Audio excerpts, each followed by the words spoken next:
গীত সংগীতা বইয়ের অধ্যয়নে আপনাকে স্বাগতম। এই পাঠে ধন্য ব্যক্তি নামে পরিচিত বইয়ের সাধারণ মূল বিষয়টি আরো ঘনিষ্ঠভাবে দেখব। গীত সংগীতা পড়ার সময় গীত রচকরা কি করছে তা লক্ষ্য করুন। তারা ঈশ্বরের সাথে ঈশ্বর সম্পর্কে কথা বলেন, যা হচ্ছে প্রশংসা। তারা ঈশ্বরের সাথে মানুষের জীবন সম্পর্কে কথা বলেন, যা হচ্ছে প্রার্থনা। এবং তারা লোকদের সাথে ঈশ্বর সম্পর্কে কথা বলেন, যা হচ্ছে প্রচার। কিছু গীত সংগীতায় লেখক এই তিনটি কাজের মধ্যে কেবল একটি করেন, অন্যান্য গীত সংগীতায় লেখক তিনটিই করেন।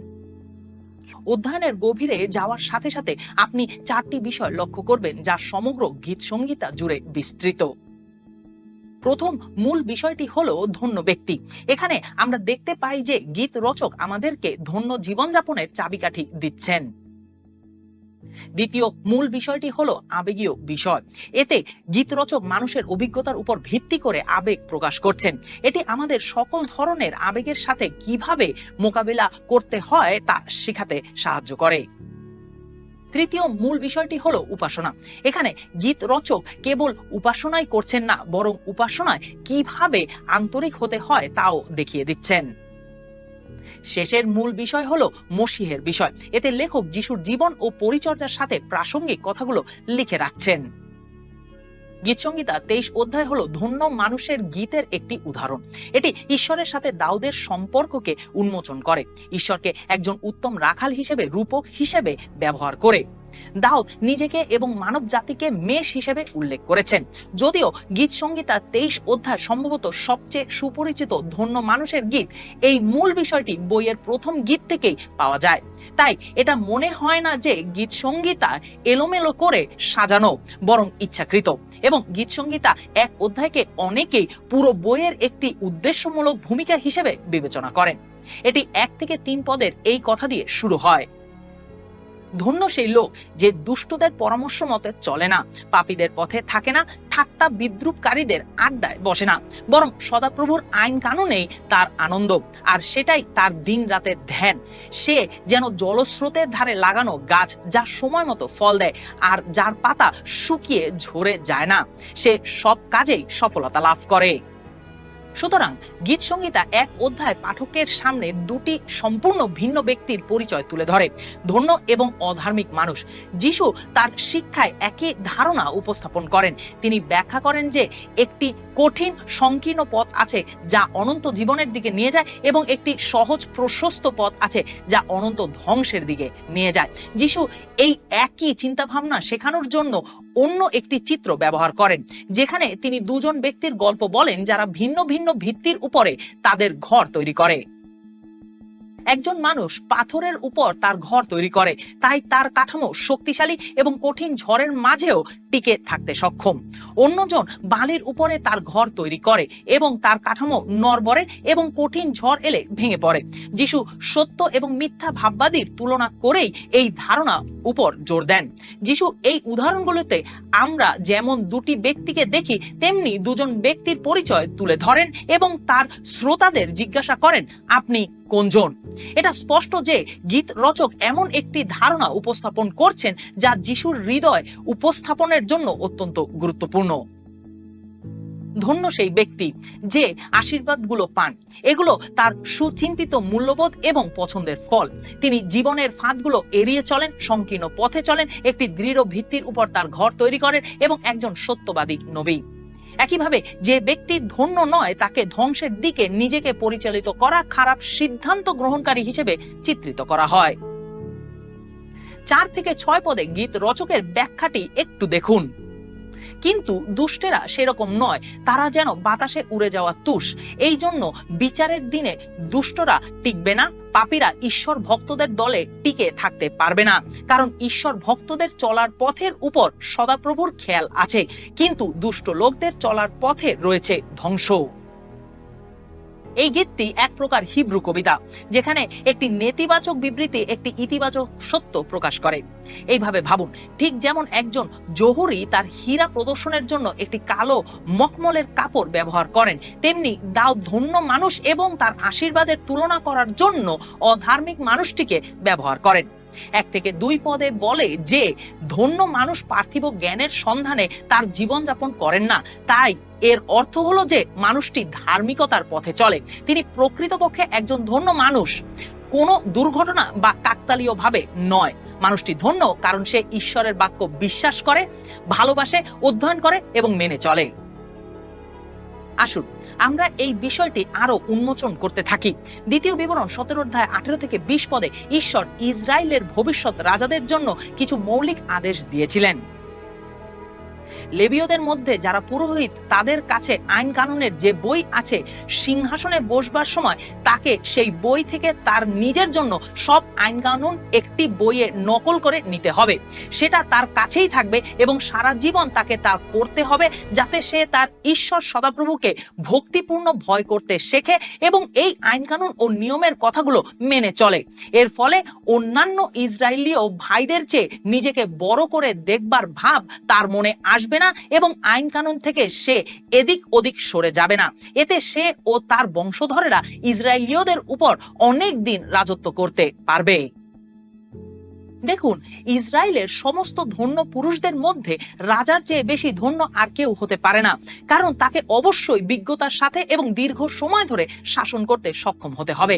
তাই ঈশ্বর রাজাদের ঠিক সেই কাজটি করার আদেশ দেন যা সবচেয়ে বড় আশীর্বাদ বয়ে আনবে। তাদের অবশ্যই ঈশ্বরের বাক্যে বিশ্বাস করতে হবে, ভালোবাসতে হবে, অধ্যয়ন করতে হবে এবং মেনে চলতে হবে। প্রথম গীত রচক ঈশ্বরের আশীর্বাদের সাথে তার নিজের ব্যক্তিগত অভিজ্ঞতা ব্যাখ্যা করেছেন। তিনি মূলত বলেন, আমি ধন্য কারণ আমি প্রভুর আদেশ পালন করছি, আমি ঈশ্বরের বাক্য বিশ্বাস করি, ভালোবাসি, অধ্যয়ন করি এবং তা পালন করি। এরপর তিনি আমাদের কেবল কেন তিনি আশীর্বাদ প্রাপ্ত তা নয়, বরং কিভাবে তিনি আশীর্বাদ প্রাপ্ত তাও বলেন। এটি সেই দুষ্ট ব্যক্তির ভাগ্য থেকে অনেক আলাদা যে সম্পূর্ণরূপে ধ্বংস হয়ে যায়। তাই এই কথা বলার সাথে সাথে আসুন আজ আমাদের বাকি সময়টি প্রথম গীত রচনা অনুসারে প্রভুর আনুগত্য থেকে আসা আশীর্বাদগুলি আবিষ্কার করার জন্য ব্যয় করি। এই গীত সংহিতায় একটি জ্ঞানের প্রতিশ্রুতি রয়েছে যা আমাদের বর্তমান বস্তুগত জীবনকে সম্পদ ও সমৃদ্ধিতে পরিপূর্ণ করার নিশ্চয়তা থেকে ভিন্ন। ধার্মিক ব্যক্তিরা নিঃসন্দেহে কষ্টের সম্মুখীন হন, কিন্তু এই প্রতিশ্রুতি চিরন্তন মূল্যবান। গীত সংহিতা 1 অধ্যায় ঈশ্বরের জগতে জ্ঞানের একটি দৃষ্টিভঙ্গি স্থাপন করে এবং এটি পৃথিবীতে বসবাসকারী বাধ্য বিশ্বাসীদের জন্য চিরন্তন তাৎপর্য প্রদান করে। ধন্য মানুষটি জলের স্রোতের ধারে দৃঢ়ভাবে রোপিত একটি গাছের মতো। সেখানে মাটি আর্দ্র এবং গাছের শিকড় গভীরে যায় ও সুস্থ থাকে। একটি বড় গাছের কথা ভাবুন, যার ভূগর্ভস্থ শিকড় প্রতিটি দিকে বহু মিটার পর্যন্ত বিস্তৃত। জল এবং পুষ্টি গাছটিকে কেবল টিকে থাকতে দেয় না, বরং বেড়ে উঠতে সাহায্য করে। গাছটি বিশাল আকার ধারণ করে এবং বহু বছর ধরে এটি দৃঢ় থাকে। মথি 7 অধ্যায় 24-25 পদে যিশু এই ধরনের স্থিতিশীলতার বর্ণনা দিয়ে বলেন, সেই জন্য বলি, যে কেউ আমার এই সমস্ত কথা শুনে তা পালন করে সে এমন একজন বুদ্ধিমান লোকের মতো যে পাথরের উপর তার ঘর তৈরি করলো। পরে বৃষ্টি নামলো, বন্যা আসলো, ঝড় বইলো এবং সেই ঘরের উপর আঘাত করলো, কিন্তু সেই ঘরটি পড়লো না, কারণ তা পাথরের উপরে তৈরি করা হয়েছিল। জীবনের ঝড়ে ধন্য ব্যক্তি বিচলিত হন না। বাতাস বইতে দিন, বৃষ্টি নামুক, বন্যা বেড়ে যাক, তার বিশ্বাস দৃঢ় এবং তিনি প্রভুর সামনে ভালোভাবে বেঁচে থাকার সুফল পাবেন। ঠিক যেমন গভীর শিকড় বিশিষ্ট একটি গাছ আবহাওয়া নির্বিশেষে দৃঢ় থাকে, তেমনি গভীর বিশ্বাস ঈশ্বরের লোকদের পরিস্থিতি নির্বিশেষে পবিত্র জীবনযাপন করতে সাহায্য করে। আবার ধন্য মানুষটি ফলপ্রসূ, যার অর্থ তিনি ঈশ্বরীয় সময়ে আত্মিক ফল উৎপন্ন করেন। ধন্য মানুষের কিছু অত্যন্ত গুরুত্বপূর্ণ গুণাবলী রয়েছে যা আমাদের উপেক্ষা করা উচিত নয়। তার গভীর উদ্বেগ ও দৃঢ় বিশ্বাস রয়েছে যে তার জীবন দ্বারা উৎপাদিত ফলগুলি ঈশ্বরের সাথে একটি সমৃদ্ধ সম্পর্কের ফলাফল। ধন্য মানুষটি একজন বিশ্বাসী, তিনি ঈশ্বরের বাক্যকে ভালোবাসেন, অধ্যয়ন করেন এবং মেনে চলেন। তার আনুগত্য স্থাপন করা নিয়মও অতিক্রম করে। তিনি ঈশ্বরকে জানতে চান। আরো গভীরভাবে তাকালে এই গীতটি বলে যে ধন্য ব্যক্তির পাতা শুকিয়ে যায় না। আপনি যখন জানতে চান যে কোনো গাছে ফল ধরতে চলেছে কিনা, তখন আপনি পাতার দিকে তাকান। ফসল কাটার সময়ের পরে যখন ফল সংগ্রহ করা হয় তখন পাতাগুলো শুকিয়ে যায়। ধন্য ব্যক্তি কখনো শুকিয়ে যান না। এটির অর্থ হলো তিনি সর্বদা ফল ধরতে প্রস্তুত। যেহেতু তিনি ঈশ্বরের বাক্য বিশ্বাস করেন, ভালোবাসেন, অধ্যয়ন ও পালন করেন, তাই এমন কোনো সময় আসে না যখন তার ফল ধরার মৌসুম শেষ হয়ে যায়। তিনি সর্বদা প্রস্তুত এবং সর্বদা ঈশ্বরের দ্বারা ব্যবহৃত হতে সক্ষম। ধন্য পুরুষ একজন সমৃদ্ধ মানুষ, কিন্তু আমাদের সতর্ক থাকতে হবে যেন সমাজের চিন্তার ধন শব্দটি এখানে সমৃদ্ধ শব্দের সাথে তাৎক্ষণিকভাবে যুক্ত না করা হয়। গীত রচক বলছেন যে ধন্য পুরুষের একটি সমৃদ্ধ ও ফলপ্রসূ জীবন রয়েছে। আত্মিক সমৃদ্ধির মধ্যে বিশ্বাস, প্রেম, আনন্দ, শান্তি এবং আরো অনেক আশীর্বাদ জড়িত। এখানে বস্তুগত সম্পদের প্রয়োজন নেই। এই ধন্য মানুষ আত্মিকভাবে সমৃদ্ধ হন এবং তিনি অনন্তকাল ধরে সমৃদ্ধ হন। পৃথিবী আপনাকে এই মিথ্যাটি বিশ্বাস করাতে চায় যে পাপী মানুষই প্রকৃত ধন্য ব্যক্তি। পৃথিবীর দৃষ্টিভঙ্গি অনুযায়ী স্বাধীনতা ও সুখ পাওয়া যায় নিজের ইচ্ছামতো যা খুশি তা করার মাধ্যমে, আর সবচেয়ে বেশি আনন্দ দেওয়ার বিষয় অনুসরণ করার মাধ্যমে। অনেক মানুষ ফাঁদে পড়ে কারণ বিদ্রোহী হৃদয় ঠিক এটাই শুনতে চায়। কেউ কেউ মনে করে ঈশ্বরীয় শৃঙ্খলা ও আনুগত্য নাকি তাদের স্বাধীনতাকে সীমাবদ্ধ করে।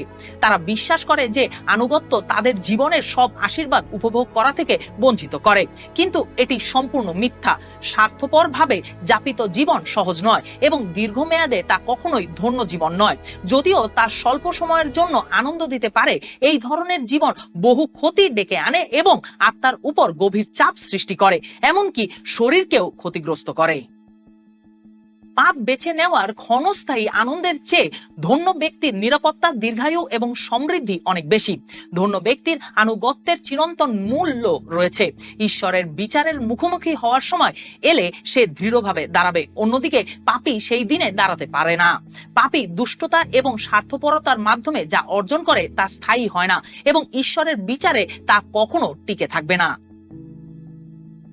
শেষ করার আগে আসুন বিবেচনা করি, ঈশ্বরের প্রতি সম্পূর্ণ ভক্তিপূর্ণ জীবনযাপনের মাধ্যমে ধন্য পুরুষের আশীর্বাদ অর্জিত হয়। যখন আমরা ধন্য পুরুষের গীত পাই তখন আমাদের প্রত্যেকের জন্য বড় চ্যালেঞ্জ হলো এই প্রশ্নগুলোর উত্তর দেওয়া। আপনি কোনটি? আপনি কি ধন্য পুরুষ নাকি আপনি পাপী? গীতসংহিতা 1 অধ্যায় অনুসারে যদি আপনি ঈশ্বরে বিশ্বাস না করেন, তাকে ভালো না বাসেন এবং তার বাক্য অনুসরণ না করেন, তাহলে আপনি অনন্ত আশীর্বাদের পরিবর্তে অনন্ত বিচারের যোগ্য। তাই যদি আপনি আজ এখানে তালিকাভুক্ত আশীর্বাদগুলো চান, তবে কেবলমাত্র একজনই আছেন যিনি এগুলো দিতে পারেন, আমাদের ত্রাণকর্তা যিশু। আজই তাকে অন্বেষণ করুন এবং তার বাক্য মেনে চলুন। যদি আপনি তা করেন তাহলে আপনি প্রকৃত আত্মিক সম্পদ এবং জীবন ও অনন্তকাল উভয়ের জন্য আশীর্বাদ পাবেন।